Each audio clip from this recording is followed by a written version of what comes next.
Betting app ప్రచారం కేసులో ED విచారణకు హీరో రానా హాజరయ్యారు. ఇప్పటికే ఈడీ విచారణకు ప్రకాష్ రాజ్, విజయ్ దేవరకొండ హాజరయ్యారు. మరింత సమాచారం మా ప్రతినిధి రమేష్ ప్రత్యక్ష ప్రసారం ద్వారా అందిస్తారు.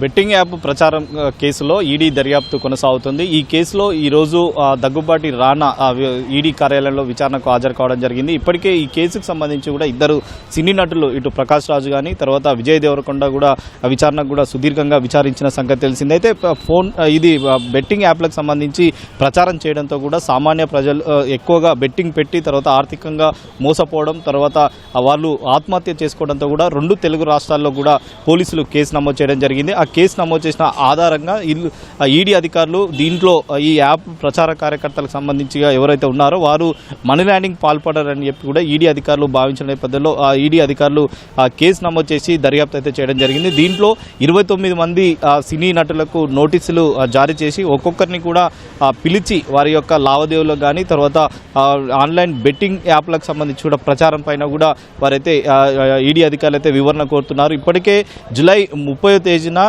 ప్రకాష్ రాజ్ని ఈడీ కార్యాలయాన్ని విచారించగా తను మొత్తం సుదీర్ఘంగా 6 గంటల పాటు కూడా ఈడీ అధికారులు విచారణ కొనసాగించడం జరిగింది. దాంట్లో అతను కేవలం అంటే ప్రచారం చేశాను కానీ ఎక్కడ కూడా పారితోషికం తీసుకోలేదని చెప్పి కూడా ఈడీ అధికారులకు చెప్పినట్లు అతను విచారణ అనంతరం కూడా మీడియా ముందు మాట్లాడడం జరిగింది. తర్వాత విజయ్ దేవరకొండ కూడా ఈ నెలలో అతన్ని సుదీర్ఘంగా దాదాపు 5 గంటల పాటు కూడా విచారించడం జరిగింది. విచారణ క్రమంలో కేవలం అతను బెట్టింగ్ యాప్ల పైన కాదు గేమింగ్ యాప్ల పైన ప్రచారం చేశాను, తర్వాత అలాంటి యాప్ల పైన కూడా ఇంకొకసారి ప్రచారం చేయనని చెప్పి కూడా విజయ్ దేవరకొండ అయితే ఈడీ అధికారుల వారికి అయితే చెప్పడం జరిగింది. అయితే అనంతరం కూడా మీడియాతో మాట్లాడి తర్వాత ఈ యాప్లకు సంబంధించి ఎక్కడ ఏ రాష్ట్రంలో వాటిని నిషేధించడం జరిగింది, తర్వాత ఎక్కడ ఈ యాప్లకు సంబంధించి కూడా చేసి తర్వాత ఎవరైతే ఆత్మహత్యలకు పాల్పడడం జరిగిందో వారికి నష్టం జరగకుండా ఇంకొకసారి చూసుకుంటానని చెప్పి కూడా అతను అయితే చెప్పడం జరిగింది. అయితే ఈరోజు ప్రధానంగా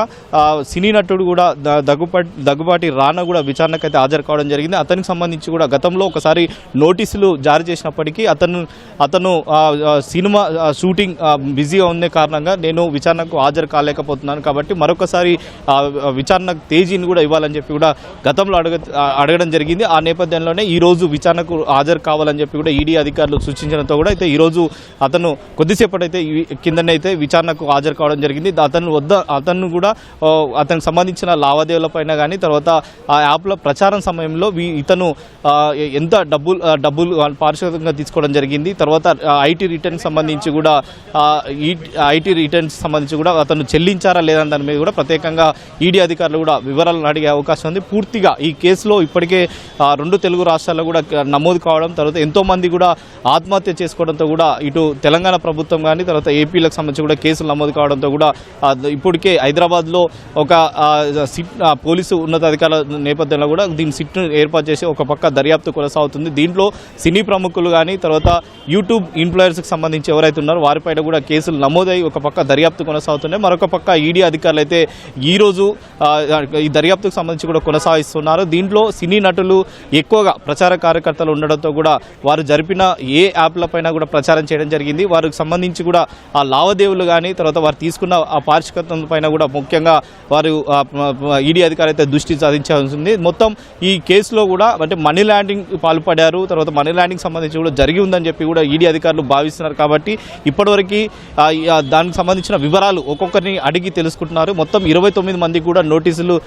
అధికారులు కూడా వారికి సినీ ప్రముఖులకు ఇవ్వడం జరిగింది. కాబట్టి ఇప్పటికే 2 సినీ ప్రముఖులు అయితే విచారణను పూర్తి చేయడం జరిగింది. ఈరోజు రానా సుదీర్ఘంగా విచారించిన తర్వాత అతని నుంచి కూడా వివరాలు తీసుకునే అవకాశం ఉంది. ఈ నెల 17వ తేదీన సినీ నటి మంచు లక్ష్మి కూడా విచారణకు వచ్చే అవకాశం ఉంది. ఆమె నుంచి కూడా విచారణకు సంబంధించి కూడా పూర్తిగా అంటే బెట్టింగ్ యాప్ల ప్రచారం సమయాన్ని కూడా ఏ విధంగా చేయడం జరిగింది, నిర్వాహకులు ఏ విధంగా వీళ్ళని సంప్రదించడం జరిగింది, ఎంతవరకు వీళ్ళకి పారితోషికం కానీ ఏ విధంగా వీళ్ళకు అమౌంట్ చెల్లించారని దాని మీద కూడా ప్రత్యేకంగా ఈడీ అధికారులు అయితే దృష్టి సాధించినట్టు తెలిసింది. దాని వివరాలు తీసుకున్న తర్వాత ఈ కేసులో 29 మందిని విచారణ పూర్తి చేసిన తర్వాత కూడా ఈ కేసులో ఈడీ అధికారులు అయితే దర్యాప్తుకు సంబంధించి కూడా ముందుకు వెళ్లే అవకాశం ఉంది. మరి అప్పుడు ఎలా ఉండబోతుంది, తర్వాత ఇప్పటికే నిర్వాహకులకు సంబంధించి కూడా అందరికీ కూడా విదేశీ కంపెనీలుగా బెట్టింగ్ సంబంధించి కూడా కంపెనీలు ఉన్నట్లు కూడా ఇప్పటికే అధికారులు ప్రాథమికంగా గుర్తించినట్లు తెలుస్తుంది. దాని ఆధారంగా మరి ఆ కంపెనీల నిర్వాహకులకు సంబంధించి మరి ఎలా ఉండబోతుంది, ఎలాంటి చర్యలు తీసుకోబోతారు అనేది కూడా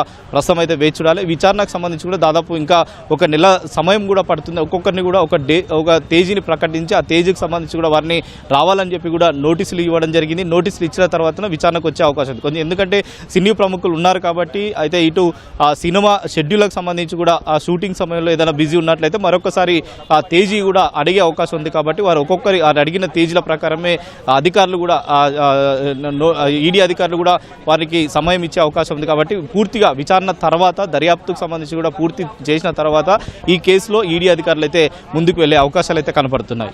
ఓటు స్టూడియో.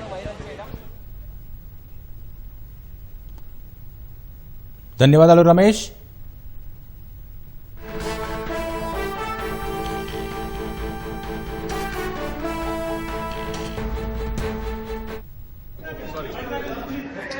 చెయ్యి